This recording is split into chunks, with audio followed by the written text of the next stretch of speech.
My name is Sydney, 26, and I'm an Adventist.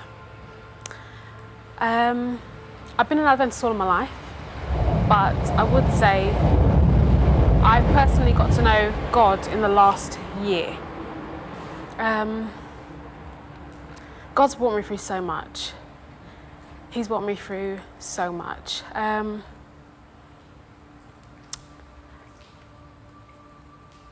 I think that I felt God the most on November the 12th. November the 12th was the morning after I was raped. I was in an area of London where I wasn't familiar at all, and I was in shock, total shock, but I knew that I felt a presence. I knew that God was with me. I knew I wasn't on my own.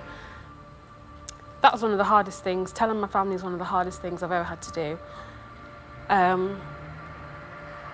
Just facing the fact that that had happened was one of the hardest things I've ever had to do in my entire life. But I realised that God was in there. He was in it. He was in everything that I said. He was in the tears that I cried. He was in the moments where I just felt alone. He was there. He was in that. He was in the presence. He was in the midst of all of that. And I didn't know what to do. I did not know what to do, but I knew in my heart of hearts that God has brought me so far, so there's no reason at all why he would want to leave me now.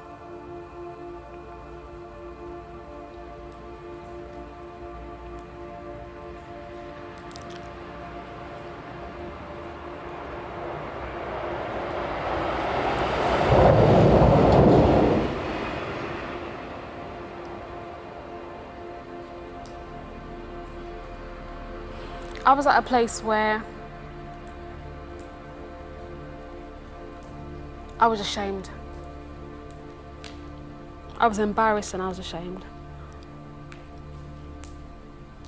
I realised that God was taking me on a process of healing, and the good thing about God is when he wants to heal you, he heals you from the things that happened 20 years ago that you forgot about. He heals you from the inside out. He turns over every single stone, and if he sees something there, he'll deal with it.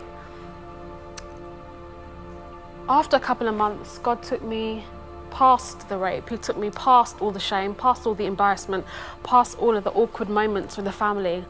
And I realised that he was taking me back to a place in my past where I forgot. When I was 5 years old, I was molested by a woman in Barbados. He took me to the place where I'd go to school and this woman would be there, and she would make me do the worst things. She'd make me do the worst things. He took me back to the place where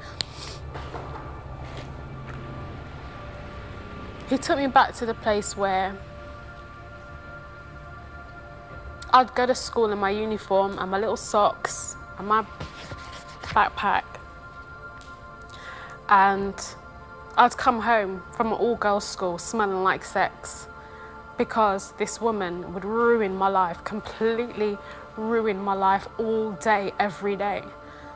He took me to the place where I spoke about it, and I tried to reach out to the people that are around me, the people that are caring for me, and he took me to the place where there was no response.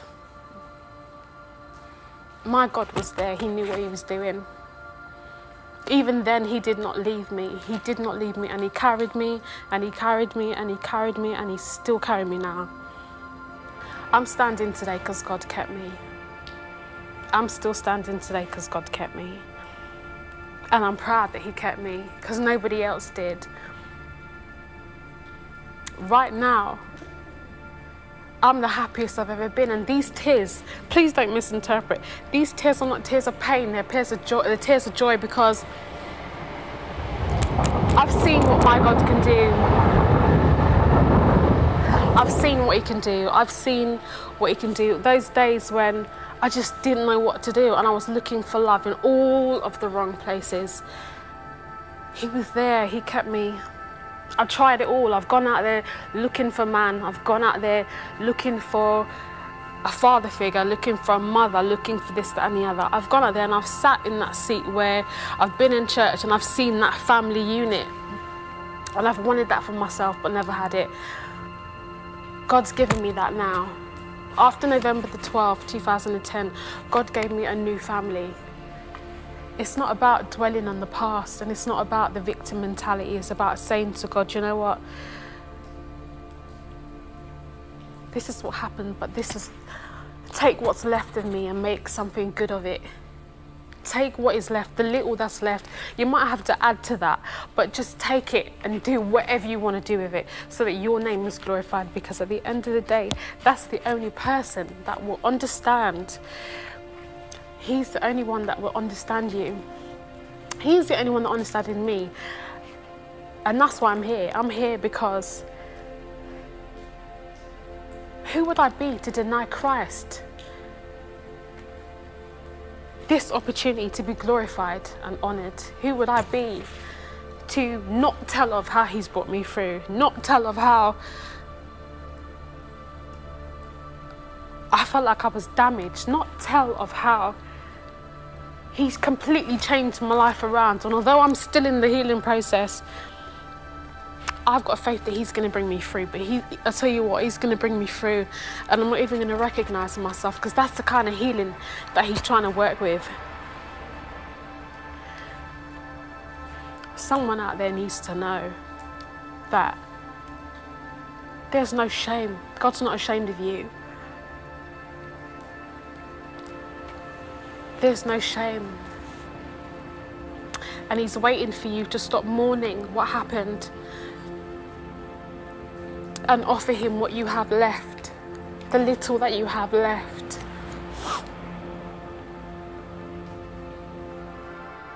Let God in, man. Let God in and forget everyone that is embarrassed by you. Forget them, because they're not going to be there for long. They're not. And you're not living your life for anybody else but Christ. God is coming soon. God's coming so soon, and you know what? I've got a vision of him coming to repair the broken hearts of women in church, the broken hearts of women who've been battered and bruised, the broken hearts of women who just have to experience the worst things in silence because they don't want to speak up about, because of shame, because of their families. God wants to come and repair and restore. God's coming soon, and you can't take all of your bitterness and anger where he's taking you. You can't. But he wants to come here. Even now, even in the short time that we got left, God wants to come and make you into someone that you've always wanted to be, but you couldn't be just because you're holding on to that.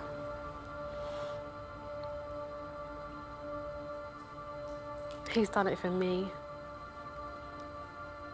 He's done it for me, and I'm here. I'm here. And I'm here so that you can be here with me. I'm here so that you can be here with me.